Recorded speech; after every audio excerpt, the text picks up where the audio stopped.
Assalamualaikum warahmatullahi wabarakatuh. Jumpa lagi di podcast Si Paling Sport, podcastnya CNN Indonesia yang kali ini sudah memasuki episode ke-7. Tentunya bersama saya Si Paling Sport 01 Erlangga Wisnuaji Dan saya Ruki, si Ruki. paling sport nomor 9. 9. Namanya kenalin dulu Saya dong. Dea Kartika. Oke, di episode ke-7 kali ini sudah ada tamu kita, Mas Suharyadi, mantan petenis nasional yang sekarang ada di PLT di Kepala Bidang Pembinaan dan Prestasi. Apa kabar Mas Suharyadi? Mas Heri ya, saya panggil ya Mas. Kabar baik, Mas Aga. Halo Kabar Mas Heri, baik sehat ya? Alhamdulillah semua sehat. Alhamdulillah. Sehat. Oke. Mas Heri, pertama nih, sebagai Kabid Binpres di PLT, gimana dunia tenis Indonesia? Setelah kemarin juara umum ya Mas di SEA Games bisa meraih 4 emas. Gimana sih kondisi tenis kita sekarang nih Mas? Baik, jadi yang pertama mungkin waktu saya dituju jadi Binpres itu sedikit kaget. Karena biasanya kan saya jadi atlet, terus pemain, sekarang bidangin organisasi yang sifatnya pembinaan dari bawah, dari tengah, terus sampai di atas gitu. Sebenarnya kalau saya pribadi ngelihat perkembangan tenis di Indonesia ini, saya belum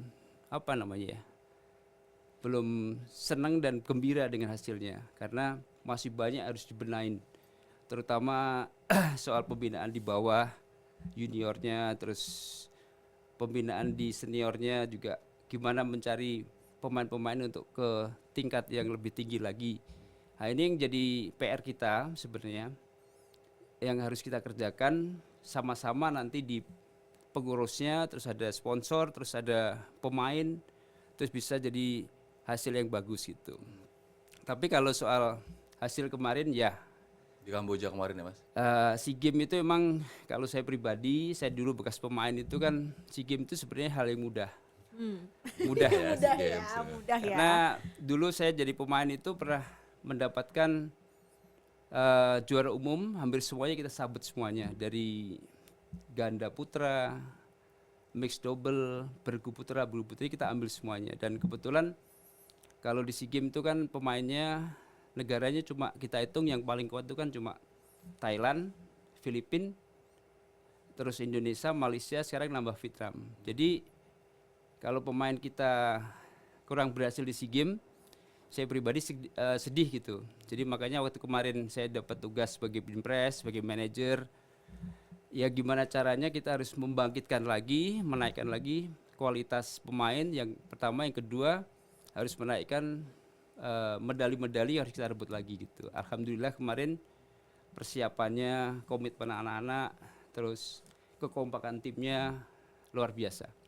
Gitu. Tapi tadi Mas Heri sempat nyebut bahwa ada yang belum puas ya Mas terkait dengan pembinaan di tenis Indonesia, terutama soal junior gitu ya Mas ya. Tadi Mas Heri bilang seperti itu kan. Emang sebenarnya kondisi realnya gimana sih Mas untuk pembinaan di tingkat junior nih di PLT nih? Kejuaraan tingkat junior itu yang buat PLT atau swasta atau gimana? Jadi gini, kalau soal pembinaan ya kenapa saya kurang puas tuh gini. Jadi sekarang kan PBPLT cuma fasilitator aja.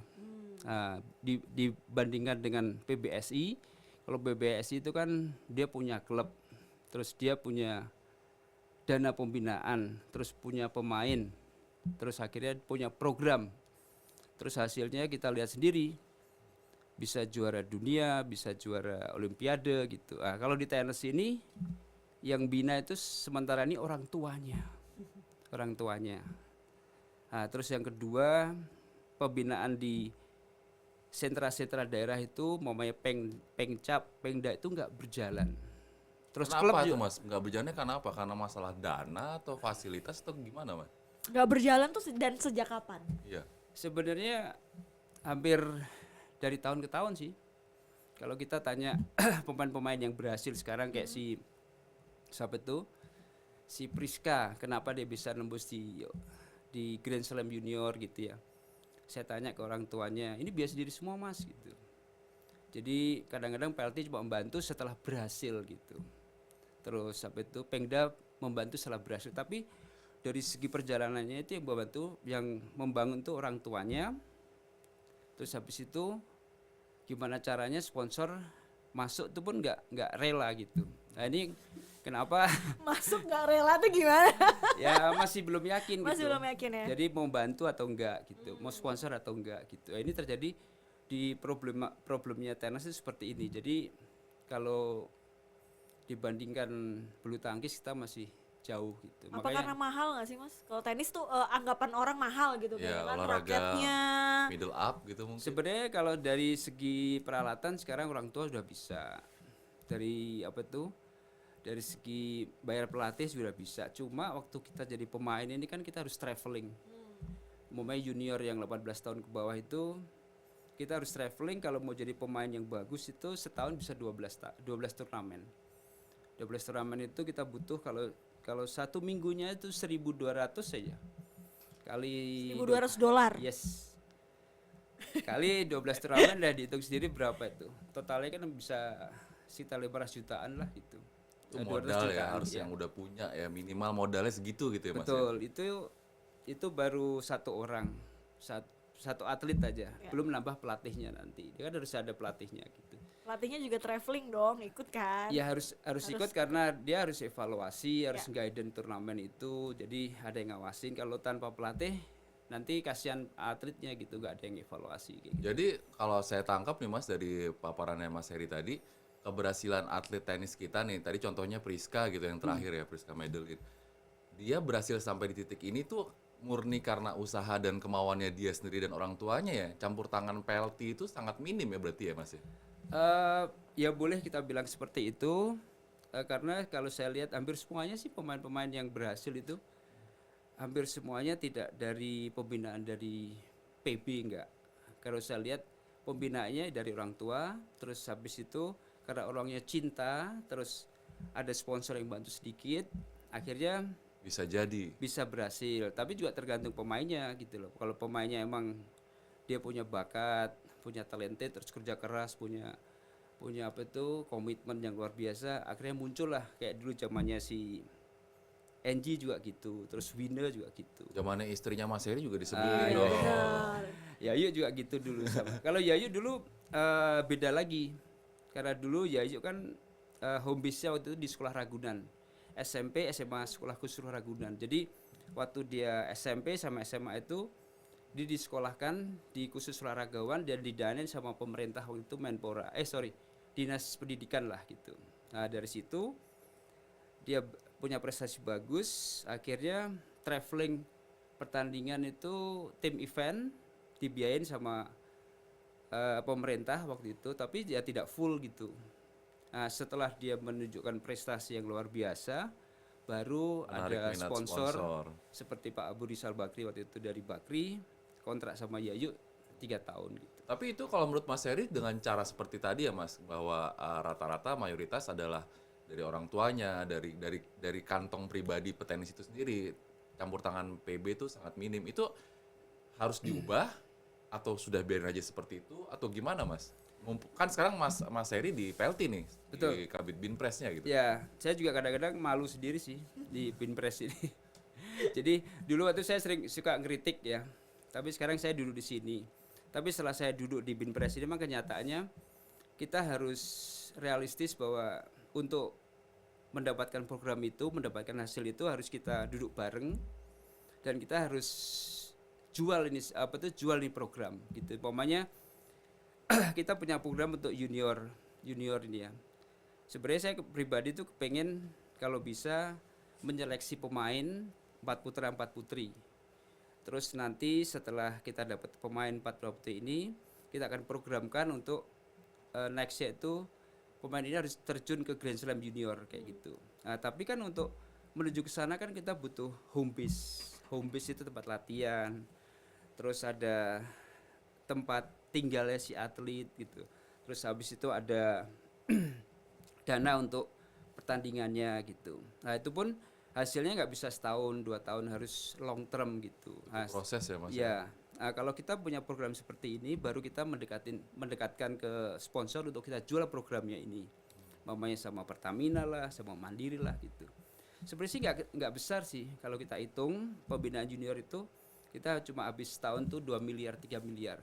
Tapi ternyata 2 miliar, 3 miliar, iya, kecil. nggak kecil, cuma carinya susah ya. Mas ya. Ya makanya kita harus punya otoritas pemimpin yang bisa mengguide ini gitu.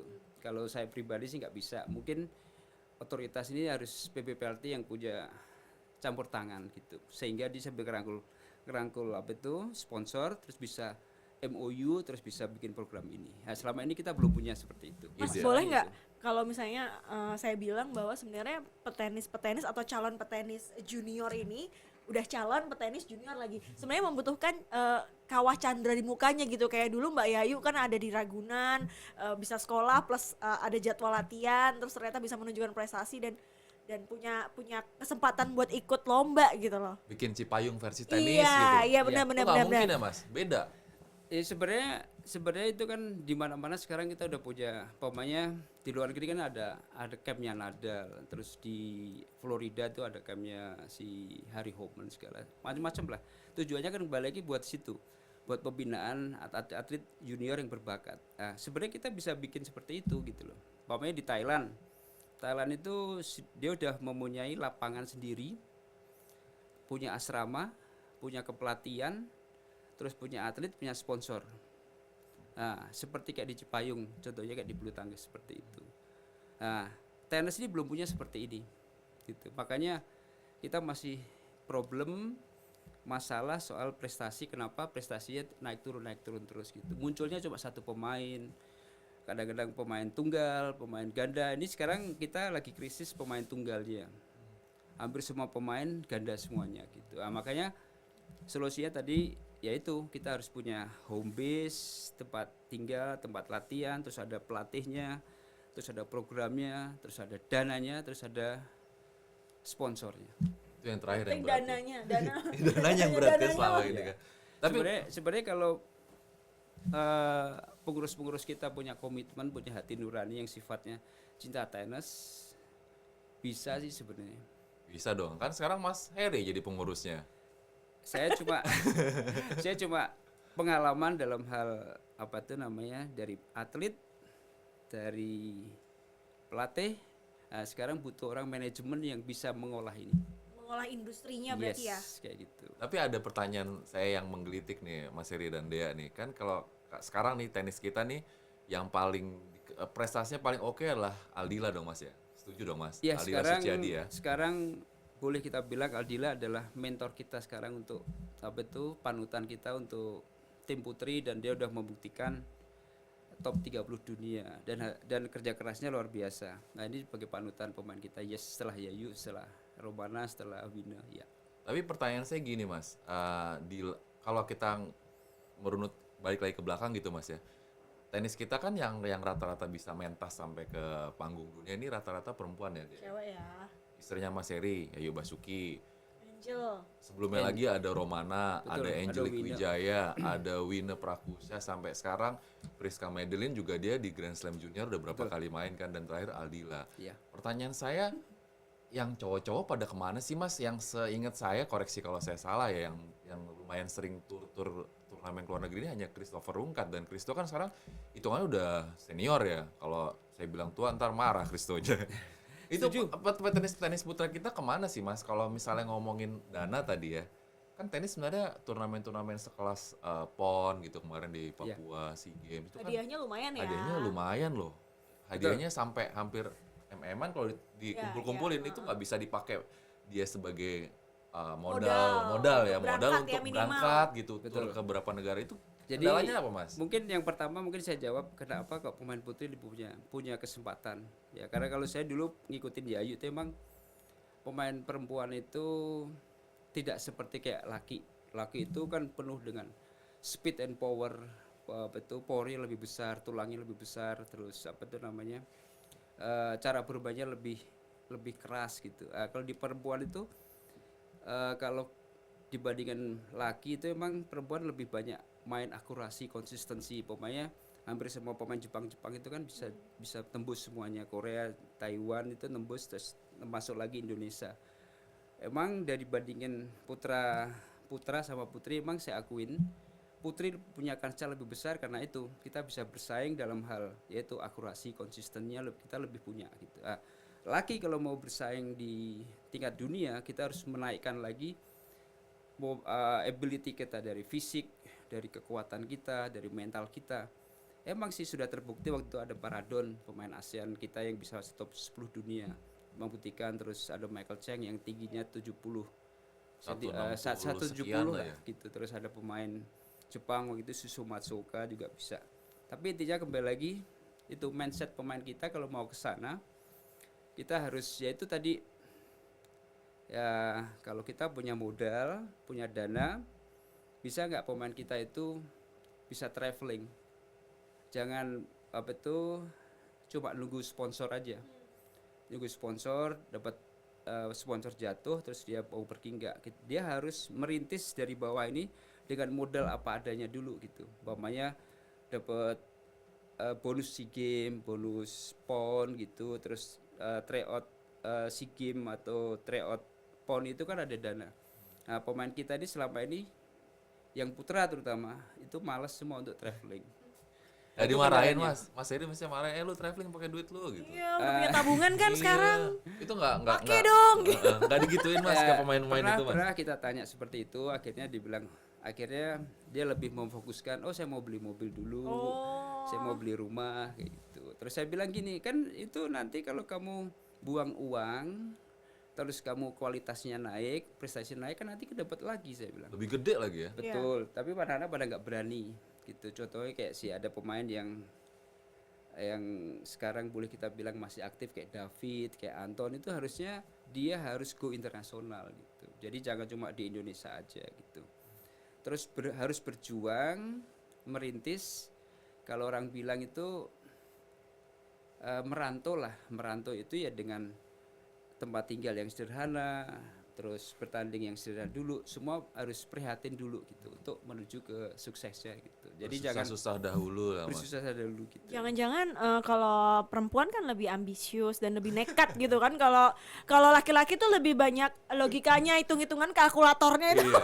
Ya bener juga loh deh. Jangan kebanyakan mikirnya gitu Betul. Mas. Contohnya waktu Yayu setelah dia selesai main tahun 2000 kan, dia pro kan, dia mau nyoba lagi. Itu juga sama pakai uang sendiri.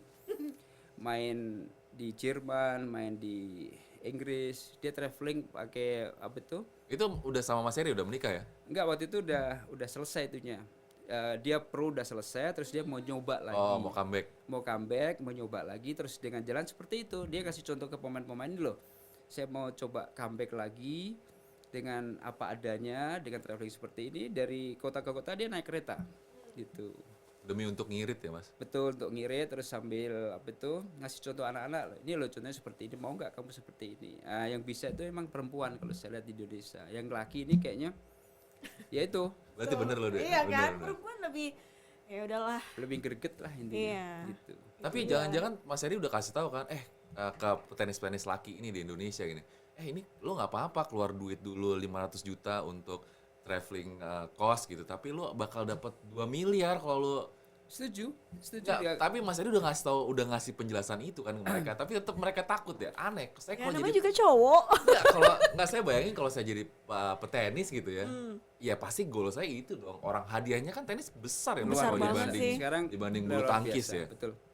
Jadi saya juga pernah dulu mau seperti itu. Jadi saya punya pengalaman juga. Saya kan berhenti 29. Tapi berhentinya karena saya di hire sama Yayu untuk jadi pelatih waktu itu. Pelatih / suami ya. Iya. Iya Jadi waktu masih 29 saya masih topnya waktu itu. Terus akhirnya Pak Ical bilang, kamu mau nggak traveling sama Yayu sambil jadi pelatih sama sparring? Oh boleh lah gitu. Tapi saya waktu itu masih bagus sih, masih bagus. Masih Saya di top performance ya ya masih sebenarnya. umur 29 tuh 29 top-topnya. masih ini. Nah, makanya anak-anak sekarang tuh harus berani saya bilang. Kalau saya lihat gini loh, di Indonesia ini pada ketakutan masa depan saya bilang. Kayak gitu. Umpamanya kayak mikir 2 kali. Kalau saya nggak jadi pemain tenis jadi apa gitu. Padahal sekarang kalau saya lihat bonusnya di tim event seperti PON, SEA Games, Asian Games sama Olimpiade saya bilang Dibanding miliaran. dibanding Zaman zaman saya, Mas Eri dulu.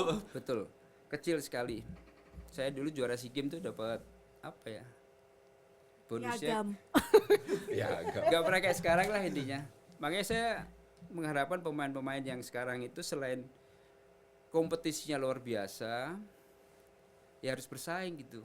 Jadi jangan cuma aduh nungguin apa itu Durian runtuh. sponsor gitu, nggak mungkin lah. Kita harus menunjukkan dulu prestasi, hasil, baru nanti sponsor akan datang kayak gitu. Mas, tapi kalau misalnya ini kan kecenderungannya tadi ya pada kesimpulan bahwa kayaknya nih yang pria-pria nih perhitungannya tuh benar-benar Terlalu banyak mikir. terlalu banyak mikir, kalkulatornya benar-benar sampai jebol kali ya. Pokoknya gue nggak mau gitu. Eh, ngelihat dari awal nggak sih mereka waktu junior tuh udah memperlihatkan bahwa sebenarnya mereka beda gitu sama yang cewek-cewek yang lebih nekat, yang lebih berani, nyalinya lebih besar. Sebenarnya sih waktu junior itu semua pemain ini berbakat semua, Mbak. Berbakat semua. Jadi potensinya ada semuanya sebenarnya. Setelah dia umur 18 mau ke senior ini pada ketakutan semua gitu. Banyak Nah, pertimbangan apa itu. ya yang banyak bikin pertimbangan. ketakut- Yaitu saya bilang sebenarnya kan kita, kalau saya pribadi kan bisa nyari uang, nyari modal di pertandingan gitu loh. Pokoknya kita contohnya kita bawa ke turnamen di Bangkok pokoknya. Kita bawa habisnya kita bawa $1.200 lah gitu. 1.100 gitu. Itu udah uang tiket sama hotel. Kalau kita mau fight untuk bertanding, saya nggak mau kalah di babak pertama, kedua, ketiga, saya harus juara. Dengan juara itu kan nanti uangnya kembali. Nah ini saya tekankan anak seperti itu kalau bisa gitu. Jadi jangan cuma bertanding di sana, nggak punya tujuan, nggak punya motivasi, cuma jalan-jalan aja gitu. Nah kalau bisa selain bertanding ya kita harus cari duit gitu untuk ya itu nutupin uang tiket kita, uang makan kita. Sebenarnya anak-anak kita bisa, Mbak. Gitu. Kelasnya umpamanya tadi kita bilang 15.000, 20.000 itu bisa anak-anak gitu. Cuma Ya, berani aja ya, mentalnya. Berarti masalah mental ya Mas ya. Betul, mental ini yang harus kita bongkar. Akhirnya kita mendapatkan pemain-pemain yang punya kualitas gitu. Kalau selama seperti ini ya kita nggak akan dapat atlet-atlet yang luar biasa. Ya mungkin beda juga kali ya Mas Heri atau Dea, kalau misalnya pemain gitu main dibayarin dari Pelti gitu, Pelti ngasih uang, mainnya sama dengan dia pakai duit Iya, duit sendiri kan sendiri pasti beda. gregetnya kan wah Kayak, ini pakai duit sendiri Gua nih harus gua harus menang nih. harus gitu. harus ngelebihi pendapatan gue di turnamennya, harus bisa nutup kos gue Itu untuk yang terjadi, perjalanan. itu yang terjadi di luar negeri, semua pemain seperti itu. Yang benar seperti itu ya Mas ya? Yes, jadi hampir semua pemain yang belum jadi maunya prestasi luar biasa, perjalanannya seperti itu semuanya. Setelah dia bagus nanti ada agent, ada sponsor pada deketin semuanya. Datang sendiri deh Ya, tuh. seperti itu. Di Indonesia ini saya kepengen ya, untung sekarang Rifki udah mau seperti itu. Rifki Fitriadi itu sebelumnya juga sama. Dia ketakutan, dia masih bimbang, terus mau jadi PNS. Saya bilang PNS, kamu bersaing di PNS berat, saya Iya, bilang. iya. Nah sekarang kamu kan sudah bagus nih tenisnya. Sekarang saya bilang yang di Indonesia cuma ada Kristo, terus kamu, yang lainnya tuh nggak ada, saya bilang. Ya sekarang kamu harus fight, terus komitmen, terus berlatih yang benar, terus cari peringkat. Akhirnya sekarang alhamdulillah sudah bisa nembus, punya peringkat, terus sekarang di guidance sama Run Entertainment itu si Raffi untuk sponsornya. Mas, kalau tadi kan kita ngebahas dari sisi pemainnya Mas, kenapa sih kalian nggak mau pakai uang sendiri untuk tour gitu ya? Tapi kan sebenarnya ada jalan lain nih Mas. Dibikinnya turnamennya kita bikin lah di Indonesia atau di Jakarta. Dan tahun ini kan udah lumayan ya Mas, kemarin infonya kan untuk sepanjang tahun 2023 ini ada 12 turnamen kelas Men's Future, total hadiah 15.000 dan 25.000 US dollar ya Mas. Ya. Terbanyak kan selama beberapa ini tahun paling belakangan. banyak. Kalau saya zaman saya wah senang bener itu. Kita Itu bisa menggali press money di situ. itu dengan adanya turnamen-turnamen kelas M15K sama 25K itu berdampak positif dong Mas dengan terhadap petenis-petenis kita. Sangat berdampak, tapi kita juga harus nyiapkan dulu untuk bisa bersaing di sana. Itu pemain harus siap. Jadi nggak bisa kita punya turnamen 12 nih ya, tapi yang bisa bersaing cuma seberapa pemain aja. Beberapa pemain kayak Kristo, Rifki, yang lainnya nggak bisa bersaing. Nah makanya lain kali kita harus siapkan pondasi pertandingan yang benar-benar si atlet ini siap. Nah, sebenarnya sih nggak usah terlalu banyak sampai 12, pokoknya 4 atau 5 aja atau 6. Terus ditambah lagi dengan kejuaraan nasional putra dan putri. Jadi pemain kita itu punya punya kualitas untuk mempersiapkan ke sana dulu gitu. Nah kalau ini kan enggak, kita punya 12 turnamen. Tapi pemain yang di bawahnya Rifki CS itu gak siap semuanya. Belum siap Gapnya lah. terlalu jauh ya. Betul, gapnya terlalu jauh, kualitas tekniknya belum siap untuk bersaing sama pemain luar negeri, terus mentalnya juga belum siap gitu. Akhirnya yang terjadi sayang turnamen ini kurang bisa digunakan pemain tuan rumah gitu. Nah, kalau zaman saya dulu cuma ada 4 turnamen, tapi kita persiapkan benar-benar dari Januari, Februari, terus kita latihannya Spartan gitu. Spartan dari fisik, dari teknik. Nah, waktu menghadapi turnamen seperti ini, kita udah bisa bersaing, bisa mengalahkan. Akhirnya kita dapatkan poin. Nah, ini yang kurangnya di situ, Mas, gitu, Mbak. Lain kali kalau memang ada turnamen seperti ini, kita harus siapkan pemain dari daerah, dari tingkat nasional untuk nyiapkan ini gitu. Emang ya kembali lagi, pembinaan kita kayaknya di daerah itu kurang bisa berkesinambungan. Oh. Jadi jalan sendiri-sendiri semuanya. Tapi kalau daerah tuh yang paling banyak menghasilkan pemain-pemain junior yang punya masa depan kira-kira kayaknya oke nih. Itu ada nggak daerah tertentu gitu yang dipetakan? Yang sekarang yang paling banyak daerah Jawa sih Mbak, emang kayak Jawa Tengah itu Semarang, terus Semarang. Semarang sekitarnya, Tentang orang Semarang ya, Mas. terus Surabaya, Jawa Timur sekitarnya, terus ada Jogja, terus nanti kalau yang di luar Jawa itu ada Jung Pandang, terus ada di Palembang gitu, terus ada di Kalsel gitu. Tapi ya itu problemnya memang masih tidak merata pembinaan kita gitu. Apa karena jumlah lapangannya? Kalau lapangan sudah hampir semuanya banyak sih. Kayaknya lebih banyak lapangan tenis sih daripada bola. Iya nggak sih? Lapangan tenis ya Soalnya lumayan kayaknya lah. setiap kantor tuh punya gitu loh yang Setiap besar, komplek, biasanya Mbak, komplek. setiap kompleks sekarang itu tenis sudah hampir semuanya, hampir lapangan hampir komplek, kantor, terus ada fasilitas dinas olahraga itu udah ada lapangan tenis. Sebenarnya sih udah gak ada alasan lagi. Cuma caranya gimana kita membentuk ya ini grassroots di bawah junior di daerah-daerah ini, terus bisa diakomodir, bisa dibina. Problemnya itu karena yaitu pembinaan dari orang tua sendiri-sendiri. Iya, itu sih. Terus tidak ada yang menanganin dari Pengda, Pengcap itu Mbak gitu. Mas, pertanyaan saya kalau kejuaraan deh. Kejuaraan level junior itu setahun tuh ada berapa sih Mas kalau di Indonesia? Di seluruh Indonesia gitu ya. Totalnya Sekarang kira-kira. sih sebenarnya banyak udah. Banyak ya? Malah justru kejuaraan junior nasional itu sekarang udah dikombinasi dengan kejuaraan, boleh kita bilang kejuaraan Jumat Sabtu Minggu gitu. Jadi Jumat Sabtu Minggu itu ada kejuaraan yang weekend itu bisa pemain yang junior, senior itu bisa ikut gitu. Nah, tapi emang ada yang benar-benar kejuaraan yang benar-benar kompeten itu 1 minggu.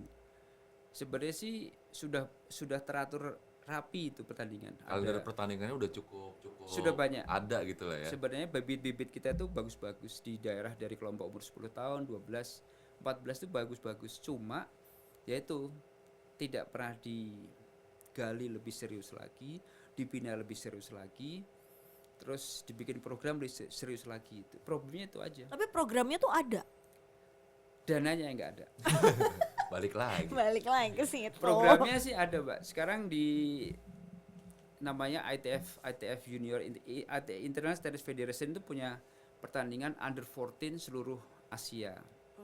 Terus di Eropa ada gitu. Terus under 16 di ASEAN juga ada. Terus nanti under 18 juga ada. Semuanya udah ada semua program itu. Cuma untuk bisa ikut sana emang kita harus punya pemain, Punya uang. punya kualitas, terus punya dana, punya sponsor gitu. Itu problemnya aja. Kalau kita bisa seperti kayak pemain Jepang, Korea yang sudah traveling itu bertanding dana itu gak ada masalah, pasti akan muncul semuanya.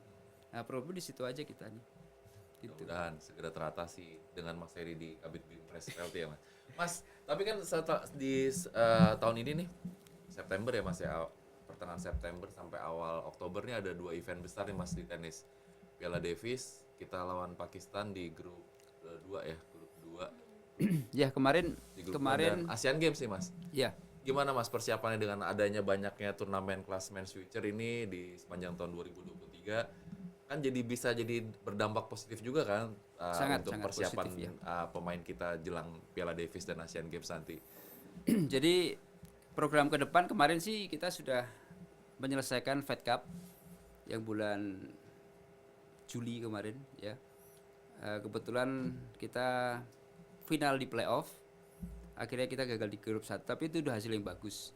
Selanjutnya kita ada program lagi nanti bulan September tanggal 15 itu kita ada tim event Davis Cup lawan Pakistan.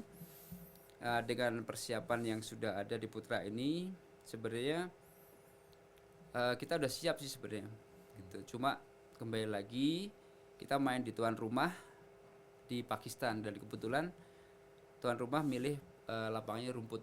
Rumput ini problem buat pemain kita karena selain kita nggak pernah latihan di lapangan rumput, nggak pernah main di lapangan rumput, ini yang harus kita cari solusinya. Sehingga nanti waktu kita bertanding lawan Pakistan di lapangan rumput ini kita harus benar-benar siap. Nanti kalau kita gagal umpamanya lawan Pakistan masih sih di grup 2. Tapi kalau kita bisa menang dia masuk grup 1. Tapi sih kalau kita persiapkan dengan persiapan yang benar dengan ada turnamen ini, ada main future 25, terus komitmen anak-anak sangat serius, saya bilang mudah-mudahan sih kita bisa mengalahkan Pakistan. Dan bisa naik ke grup 1 Mas. Ke grup 1 ya, karena itu adalah satu target. Kalau kita masuk grup 1 itu nanti lawannya lebih bagus lagi gitu. Asian Games gimana Mas? Terus yang kedua Asian Game kita ditargetkan memang dari Menpora itu kita ditargetkan emas karena 2018 itu kemarin kan Kristus sama si Aldila itu dapat medali emas di mixed double. Nah, makanya kita kembali lagi ditargetkan bisa nggak untuk bisa mempertahankan medali itu. Tapi kalau dari lihat persiapannya Aldila yang sudah pelalang buana punya hasil yang bagus, terus sekarang peringkat top 30 dunia, dan nanti Kristo punya persiapan yang bagus di double-nya, biarpun main di main future terus main challenger, ada kesempatan sih. Tergantung nanti lihat kita drawingnya, terus kesiapan fisiknya dia, terus mentalnya dia. Ya mudah-mudahan bisa nyumbang lagi di medali. Kalau toh nggak emas mungkin perak atau perunggu. Harus emas dong Mas. Luar biasa. Bergu putri nggak ada kans sih Mas, kan terakhir dapat emas kita di tahun 2002 kan. Jadi Asian Games yang sekarang ini cuma pertandingannya cuma 5 event aja. Jadi tunggal putri, tunggal putra, ganda putri, ganda putra sama mix. Oh nggak ada nomor Nomor tim. beregu? Bergunya dihapuskan karena tuan rumah. Mungkin tuan rumah cuma memfokuskan 5 nomor aja gitu. Betul, dulu tahun 2002 kalau nggak salah. Itu kebetulan saya juga pelatih waktu itu. Kita mengalahkan Jepang di final. Dan pemainnya waktu itu Angelique Winner, terus 2 lagi kalau nggak salah si Lisa Andriani sama Uke Rasih. Lisa Andriani. Gitu kita Mana tuh sekarang? Ya jadi itu sebenarnya sih tenis kalau di Asian Games itu udah langganan sih, kalau medali emas, medali perak, perunggu itu udah langganan. Cuma emang akhir-akhir ini kita krisis medali, krisis pemain, akhirnya prestasinya naik turun gitu. Kalau zaman kita itu dulu Mbak Yayu nih dari catatan saya dari tahun 86, 90, 2 emas, 98 masih emas sih Mas. Sama Mas Heri juga. Emas. Iya, Iya, 86, 90, 98.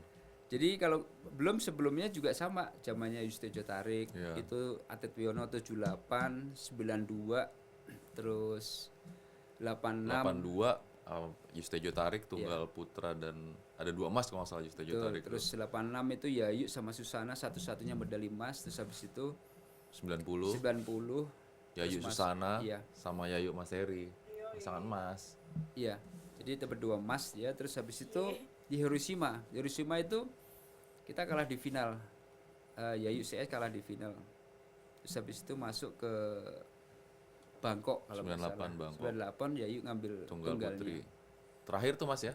Emas dari nomor Tunggal habis itu 2002 ya. 2002 bergu Terus bergu putri, habis itu kosong sampai 2018. 2018 baru 16 tahun. 2000 iya 16 tahun sampai entar nih 2023. 23 lagi. Tapi ini Dek, kan tadi kita ngomongin udah tenis di prestasi di level nasional lah, level Asia Tenggara, level dunia. Kita ngomongin yang lebih ringan-ringan sekarang, hype-nya tenis sih Dek. Iya benar. Coba lu tanyain ke Mas Iya. Heri kan. Sekarang Tenis tuh- kan lagi sekarang- keren banget Mas. Iya sekarang lagi keren banget karena banyak entertainer yang bikin pertandingan tenis gitu. Betul. Saya sampai kaget eh, tiba-tiba tenis, lagi-lagi tenis, sampai Si paling tenis belum Si ya. paling tenis. saya sampai kaget karena apa ya, penontonnya sampai luar biasa gitu. Penontonnya padahal yang main kan artis ya, terus saya lihat kualitasnya kan kurang bagus, coba tepak-tepok. Tepok. Tapi yang hebatnya itu kok bisa mendatangkan pemain, Bener-bener penonton, masa yang banyak ya. masa yang banyak, terus Spendingnya sponsornya ya juga ya. betul gitu. Saya kepikir seperti itu, kalau bisa tenis yang realnya itu seperti itu gitu. Jadi Kok tenis yang real malah kalah sama tenis yang guyon-guyon ya Iya. Mas ya. betul, makanya saya sampai kaget sama bilang sama Desta kan, Des bisa nggak nanti dikombinasi antara real tenisnya sama tenis guyonan gitu. Tenis Terus guyon. kata Desta apa Mas? Bisa kita atur bilang gitu, tapi ya kembali lagi yaitu kita harus merencanakan lebih panjang lagi gitu. Tapi intinya saya pribadi senang dengan adanya apa itu perkembangan tenis, apa itu dari selebritis pada main, terus orang yang baru belajar kepengen main tenis lagi, terus dari nol main tenis lagi. Jadi bagus sih buat atmosfer tenis. Cuma ya saya pribadi kembali lagi ya ini kita harus jangan cuma hura-huranya tapi prestasinya harus kita cari. Itu mungkin salah satu bagian memasyarakatkan tenis nggak sih? Yes, betul. Jadi sekarang itu saya punya sekolah tenis itu sampai kewalahan, terus ada Oh teman-teman iya, Iya. naik berapa kali lipat tuh muridnya. sampai terlalu banyak, akhirnya banyak kita tolak lah karena apa itu fasilitasnya kan nggak banyak gitu. Dan Tapi itu belum pernah terjadi sebelumnya ya Mas ya. dulu pernah sih waktu zamannya Yayu, waktu ngebum itu, Oh, iya. waktu dia Yayu masuk di top 19, terus sering Tahun juara. tahun 90-an itu berarti Ya, kan betul. Mas. Itu hampir semua pemain orang tuanya, anaknya suruh tenis gitu. Nah sekarang juga sama, hampir semuanya anak-anak kecil pada main tenis, terus ibu-ibu main tenis gitu. Sampai teman-teman kita yang di sekolah tenis yang lain juga gitu, wah hebat nih dibilang gitu. Tapi ya mudah-mudahan jangan cuma sesaat, kalau bisa panjang, terus habis itu dengan momentum ini kalau bisa tenis harus bisa kita kembangkan lagi, yaitu cari sponsor itu buat pembinaan atlet-atlet yang bisa untuk berprestasi dari junior, senior, terus nanti ke profesional gitu.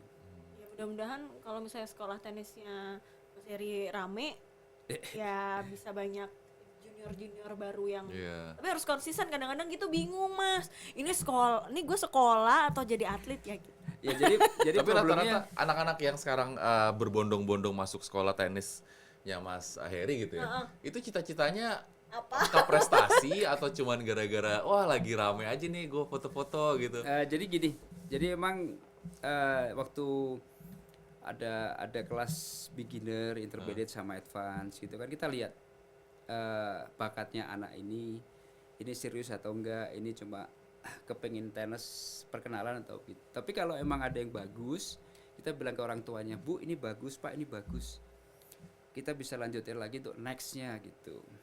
Terus ada orang tuanya, Mas ini cuma titip buat ngenalin tenis saja gitu, buat biar olahraga aja betul. gitu ya. Ada seperti itu. Jadi kita menampung dan membina semua karakter.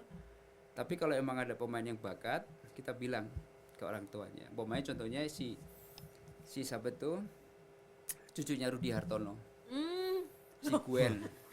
Membelot dia dari Belot bulu dia tangkis. dari Jadi- bulu tang. Jadi si Om Rudi ini kan punya cucu main tenis waktu itu kecil sama kita gitu. Terus kita bilang ini bagus nih, saya bilang gerakannya, pukulannya, terus sampai itu koordinasinya gitu bagus. Akhirnya kita bilang ini bagus nih. Kalau bisa diterusin lagi, saya bilang. Nah, sekarang udah umur 14, dia udah traveling, udah bertanding gitu. Oh berarti udah main ya? Ya, terus dulu juga Kristo waktu kecil sama kita juga ini bagus nih. Wah, Kristo udah jalan sendiri kayak gitu. Banyak Mas, lah. tapi saya penasaran deh. Tadi kan Mas Heri bilang kalau ada yang berbakat kita akan info ke orang tuanya. Tapi ada nggak pemain yang sebenarnya nggak punya bakat tapi dia kerja keras Oh, ada. dan berprestasi? Ada contohnya nggak? Ada. Jadi gini, pemain itu kan bukan masalah bakat aja. Kita bilang juga ini bagus, tapi dia kepengen jadi juara. Kurang bagus tapi kepengen juara. Ya itu tadi Mbak bilang. Kerja keras ya. Jadi dia hampir setiap hari, setiap minggu, terus kekurangan, terus apa itu kelebihan atlet yang di sana, terus dia tiru lagi. Banyak sih seperti itu. Itu juga kita bilang ke orang tua, Bu ini komitmennya bagus, kerja kerjanya bagus, cuma emang kita butuh waktu lama gitu. Mau nggak ini kita arahkan ke sana? Oh iya mau, bilang gitu. Ada juga seperti itu. Tapi dikit ya atau banyak Mas? Lebih Eh, banyakan yang berbakat atau yang imbang enggak? sih, Oh, imbang. imbang ya. Tapi Berarti kalau- lumayan juga.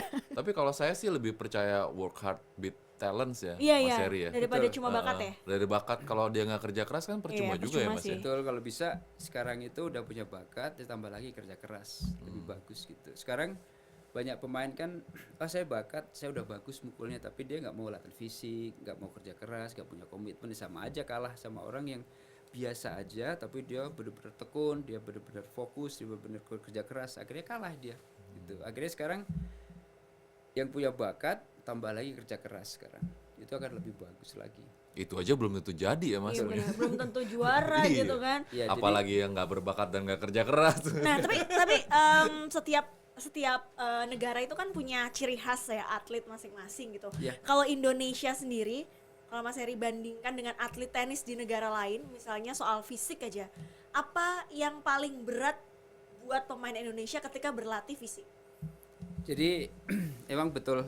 Jadi kalau sudah bicara soal fisik, ya pemain kita itu emang banyak alasan. Ya kan, bener. Jewer aja Mas, banyak alasan Mas. Satu, banyak alasan, terus dia bilang emang kita mau jadi atletik, bilang gitu. Emang kita mau jadi pemain besi gitu. Oh, Padahal ini nge-gym. ya, jadi kan latihan fisik itu kan ada daya tahan, ada strength-nya, latihan besinya, ada speed-nya. Nah, kita kan ada program seperti itu. Nah, kalau pemain yang mengerti kebutuhan, dia akan senang dan cinta dengan latihan itu. Tapi kalau dia nggak ngerti kebutuhan itu, waduh, alasannya banyak. Emang masih ada Mas zaman Banyak, sekarang Oh, banyak tahu. di tahun 2023 nih Mas, masih ada yang Aduh. ngomong gitu Mas. Ya, kita kan bisa ngelihat hasilnya di pertandingan.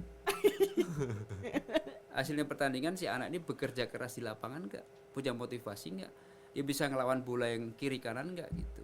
Nah kalau dia latihannya luar biasa, kan kelihatan di pertandingannya akan kelihatan bahwa dia benar-benar melakukan apa yang dilatih dan dieksplor ke pertandingan. Tapi kalau di sini males, kelihatan nanti pertandingannya kan, hasilnya, gerakannya. Berarti latihan strength kayaknya beberapa pemain menghindari ya. Kalau besi dia pada suka, Oh, tapi yang nge-gym. namanya fisik, lari speed, itu pada malas dia. Padahal itu buat endurance ya Mas ya. Oh sangat penting. Ih, gitu. berarti beda banget ya sama bola kita. Pemain-pemain bola kita kan sukanya lari, tapi nggak mau latihan. Jadi cuma bisa lari doang. Tapi Kekuatannya sekarang nggak ada. sekarang kan dengan adanya sport science ini modifikasi latihan itu udah bagus sekali Mbak, Mas. Jadi kalau zaman saya dulu kan kalau namanya lari datahan suruh kita lari sejam. Besi cuma angkat-ngangkat aja. Sekarang itu udah dengan Sudah ada sport lebih science ini fokus ya, Mas, ya? jadi di breakdown semuanya. Ini Sesuai latihan. profile Iya, masing-masing berarti ya Mas ya? betul. Jadi dites dulu terus nanti oh ini anak ini kurang daya tahannya, khusus daya tahan. Oh ini strength-nya kurang gitu. Jadi semuanya sekarang udah bagus.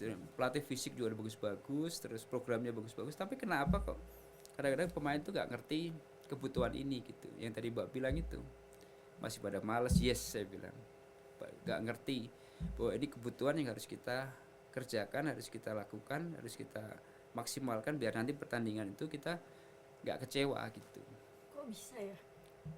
Ya, Tahu Mas gimana sih Mas? Maksudnya kok ya buktinya ya itu iya sih. masih prestasi kita kan masih up and down gitu. Ya karena dia nggak ngerti bahwa kebutuhan ini harus kita lakukan. Terus apa namanya? Terus si kalau atlet- kalau dikerasin ngambek lagi gitu. Nah, jadi Ada yang kabur nggak? kadang ngelawan pelatih dia. Dimarahin malah dilawan lagi ada kayak gitu. Tapi kalau si atlet dia benar-benar profesional dalam hal menerima kritikan terus masukan itu dia terima hati besar, dia akan diem. Tapi kalau dia ngerasa ya itu ngerasa dia nggak terima gitu, wah saya harusnya bagus kok dibilang gini ya, kadang-kadang ya itu akhirnya miskomunikasi seperti itu ada juga gitu. Ya percuma aja kalau program udah bagus tapi mindset pemainnya nggak pengen maju gitu masih jadinya ya. Maksudnya pengen juara tuh emang harus Kerja Harus keras. kalau bisa keringetannya darah itu soalnya diperes. Harus dari dalam diri sendiri Ya, juga kalau Mas saya ya. pribadi sih lebih bagus kita kerja berat di latihan, mati-matian di latihan, nanti pertandingan kita tinggal mati hasilnya gitu. Jangan sampai kita habis di pertandingan tapi di latihannya terlalu santai gitu. Kalau bisa Kebalik ya. ya, kalau bisa di latihan ini benar-benar kita maksimalkan lah. Jadi nanti pertandingan kita tinggal menikmatin hasilnya gitu. Nah, ini kebalikan biasanya anak-anak mau hasil tapi nggak mau kerja keras. Nggak ada ceritanya tuh Mas kayak gitu Nggak ya. ada sih, Ya. itu kayak kebalik sih. Ini anak-anak kita masih apa tuh kurang di situ kalau saya lihat pemain-pemain kita. Ada sih yang sudah bagus tapi ya kebanyakan seperti itu. Kebanyakan ya. Kebanyakan. Makanya prestasinya masih naik turun semuanya. Kalau bisa ya soal makanan juga harus. Nah itu tuh. Kalau makanan gimana Mas? Ya soal makanan juga sama. Si atletnya harus pinter ngatur makanannya kan. Karena sendiri kan? Atau PLT menyediakan Enggak nutritionist? lah. Ya Emang ada Mas? sebenarnya sudah dikasih guidance lah. Guidance-nya ada, Guidance sebelum guidance-nya bertanding itu nggak boleh makan ini. Terus mau latihan jangka panjang nanti makannya seperti ini. Sebenarnya anak-anak udah tahu gitu. Cuma ya gitu bandelnya minta ampun. Belum ada kesadaran berarti Mas ya. Belum ada kesadaran, belum ada komitmen. Terus, Tapi kalau pengen juara kok sadar pengen juara? dia maunya hasilnya tapi ya ini nggak mau ngelakuin seperti ini biasanya gitu. Banyak Mbak problemnya anak-anak seperti itu. Mudah-mudahan sih bisa berubah gitu. Iya, amin. Berubah, Amin. kayak gitu. Mas, tapi ada satu yang mau saya omongin soal yang fun tenis sekarang nih Mas, yang banyak kan ya Mas. Itu kan sebenarnya kalau nggak salah Rifki sekarang juga udah disponsori oleh si Raffi Ahmad ya. Betul. Itu buah dari tenis guyonan sampai akhirnya jadi berdampak positif buat Rifki jadi Mas ya. Ya sebenarnya sih ya dengan tiba-tiba tenis terus mengerucutnya tenis lebih populer lagi terus kebetulan Rifki juga lagi ada prestasi dan pemain yang luar biasa untuk apa itu punya komitmen, punya disiplin akhirnya tersambut lah apa itu namanya untuk dibantu kayak gitu. Jadi kembali lagi ya dengan adanya tenis gembira ini mudah-mudahan pemain-pemain junior yang berbakat siapa tahu bisa dapat sponsor dari apa itu entertainment Seleb-seleb yang lagi kegiatan olahraga yang sifatnya untuk mengguiden apa itu sponsor-sponsor kayak gitu. Oh. Mudah-mudahan. Jadi nambah semangat juga deh. Jadi nggak hanya hura-huranya aja tadi kata Mas Heri ya. Tapi dari crowd hura-hura itu sponsor jadi ngelirik nih ya kan kalau misalnya. Ternyata tenis kalau dikemas bagus Iya. dijualnya. Betul. Ya sebenarnya sih tenis itu bisa kalau di luar negeri kan dikemas bagus semuanya. Iya sih. Jadi penonton harus bayar pakai tiket, terus ada live TV, terus penontonnya juga banyak gitu. Sebenarnya sih bisa. Zaman kita dulu ada sih zaman tahun 80-an. Itu kita Davis Cup tuh bayar dulu. Davis Cup tuh kita penonton Bayar bayar. tiket. Iya. Sekarang gratis masuk masih sepi ya Mas. Masa sih? Davis Cup sekarang gratis terakhir yang kemarin Betul. lawan siapa ya? Kenapa nggak dibikin ada? Kayaknya ya Mas terakhir ya di sini ya. Hampir semuanya event yang di Jakarta itu semua gratis. Gratis. Itu penontonnya juga nggak begitu luar biasa. Soalnya kangen sih. Kayak gitu. Biasanya saya nonton di TV sih terakhir ya yang WTA 2008. Itu di Wismilak, Danamon ya, iya, di Bali ya. Wismilak ya. Itu juga itu emang profesional beda lagi. Maksudnya yang kayak tim event kayak Davis Cup itu sebenarnya kan antar negara itu kan bagus dikemasnya. Itu dulu zaman kita itu dulu penonton bayar, terus ada live TV gitu. Nah sekarang kok kenapa kok bisa hilang semuanya itu? Tapi kembali lagi sih kita butuh ikon lagi sih sebenarnya. Butuh pemain yang benar-benar punya apa itu ikon yang punya prestasi terus punya melegenda terus penonton tuh kangen gitu. Jadi kayak zamannya Yayu dulu kan kalau nggak ada Yayu penonton nggak mau datang. Tapi kalau dia tanding wah berduyun semuanya gitu. Nah kita butuh seperti itu lagi. Nah, makanya kita harus kuatin lagi pemain-pemain kita punya prestasi, punya kualitas, terus punya pondasi yang bagus lagi gitu. Kalau bisa. Mudah-mudahan segera ada ya Mas. Kalau sekarang muncul Rifki Fitriadi, mudah-mudahan ke depannya ada Rifki berikutnya, ada Aldila berikutnya, Kristo berikutnya ya Mas Heri. Betul. Sebenarnya ya harus dirintis lagi untuk bisa dapatin Kristo lagi, Aldila lagi, terus nanti muncul Rifki lagi. Ya kita harus siapin, ini tugas kita sih sebenarnya. Tugas Binpres, terus nanti mengguiden sponsor, terus ada program pertandingan, terus program jangka panjangnya harus sinkron semuanya gitu. Tapi kalau kita berjalan sendiri-sendiri seperti ini, saya bilang ya kita nggak dapetin pemain yang berkualitas dan susah lagi untuk dapetin yang terbaik lagi gitu. Soalnya sebagai penonton sih jujur pengen banget nonton tenis serius ya, bukan tenis hura-hura yang mau nonton Aldila, ya kan, mau nonton Rifki. Sebenarnya yang sekarang turnamen di Sultan itu, Hotel Sultan itu ada 25.000 main future, itu bagus, Mbak. Mas, kualitas pemainnya, terus apa itu rankingnya pemainnya bagus. Cuma saya kan sebagai bipres kadang-kadang sedih penontonnya nggak ada, terus apa itu. Saya daftar deh Mas. Boleh, pokoknya nanti final aja nggak ada yang nonton tuh. Iya, sepi. Yang nonton tuh orang tua, pelatih sama pengurus sama aja. wartawan, Mas. Betul. Padahal itu turnamen yang bagus untuk di Indonesia itu. Gitu. Sayangnya nggak bisa menarik penonton, terus sponsornya lebih naikin lagi tuh nggak bisa, nggak tahu kenapa tuh.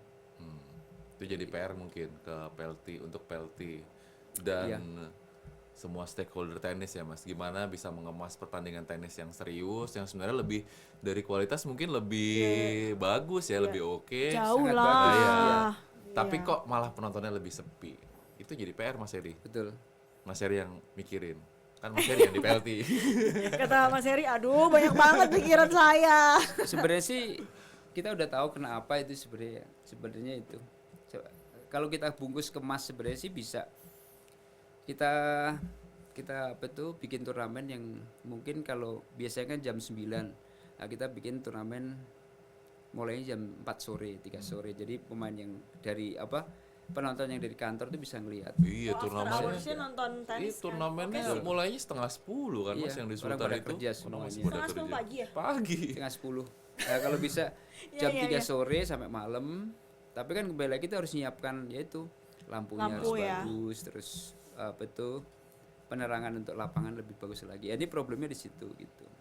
Nah, terus habis itu dari pihak pers juga harus bisa mengangkat pertandingan ini, siapa yang datang, kualitasnya kayak apa gitu. Ya sama satu lagi Mas, kalau turnamennya pengen rame, jagoan Indonesianya jangan kalah di babak-babak Iya. awal kan. Nah, makanya harus kita siapin dulu pondasinya atlet-atlet kita gitu. Jadi harus punya ikon lah gitu. Mamanya ada Rifki, ada Kristo, terus ada pemain yang di bawahnya harus siap lagi gitu. Setuju sih itu, betul itu. Tapi kemarin udah lumayan lah ya Mas ya, Rifki sampai perempat final. Terus kemarin yang Final. terakhir Kristo Nathan Ya, juara. Kan? Juara betul. Rifki udah bisa final, semifinal, terus juga adanya sering juara, semifinal sama final. Sebenarnya udah bagus itu. Cuma ya kita harus ngikutin lagi, jangan cuma Kristo sama Rifki aja kalau bisa. Ada pemain lagi yang bisa kita andalkan lagi gitu. Oke, Dea, masih ada yang mau ditanyakan ke Mas Heri? Mumpung Mau ada nanya, Mas Heri di karena sini. mungkin weekend bakal nonton ke Sultan ya, nonton tenis. Masih ada Mas ya, seri Masih 2 nih ya, sekarang jadi minggu ini masih ada satu turnamen 22.000 dan atletnya juga hampir sama, kualitasnya juga bagus-bagus ya. Mudah-mudahan kalau emang mau lihat the real tennisnya dengan speednya, dengan powernya, dengan gaya bermainannya itu bisa kita lihat di Sultan nanti. Oke, langsung masuk wishlist, cek. Berarti udah nggak bingung lagi cari kegiatan karena weekend bisa nonton tenis. Betul. Oke Mas Heri, terima kasih Terima banyak kasih, Mas Heri. waktunya, sudah menyempatkan waktu datang ke studio podcast Si Paling Sport, podcastnya CNN Indonesia. Sampai ketemu lagi Mas Heri ya. Terima kasih, Mbak. Terima kasih, Oke. Mas. Itu tadi Sukses, obrolan Mas Heri. kita bersama Mas Suharyadi, Kabid Binpres PPPLT. Sampai jumpa di episode podcast Si Paling Sport CNN Indonesia. Sampai jumpa. Dah.